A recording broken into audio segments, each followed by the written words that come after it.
Corrida do Milhão, que este ano vai ser realizada no Autódromo Internacional de Goiânia. A Corrida do Milhão vai tocar aqui a categoria mais do automobilismo brasileiro, a mais importante hoje realizada no automobilismo brasileiro.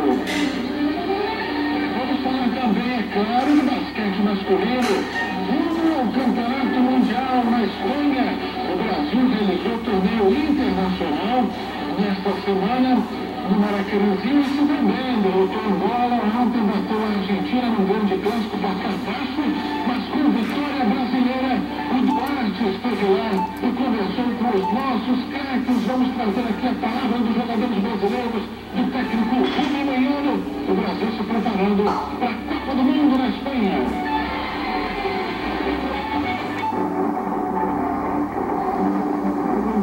Nós discutimos aqui as notícias do futebol brasileiro. Nós vamos também repassar os resultados do fim de semana, do Campeonato Brasileiro, da Série A, da Série B. Ontem o Vasco, muitas vitórias miúdas ontem na Série B, 1-0, está tudo controlado. E gols bonitos também. O Vasco conseguiu vencer em casa, deu uma respirada e agora vai se preparar para a eleição. Quarta-feira, o clima vai esquentar com as eleições do Vasco da Gama. São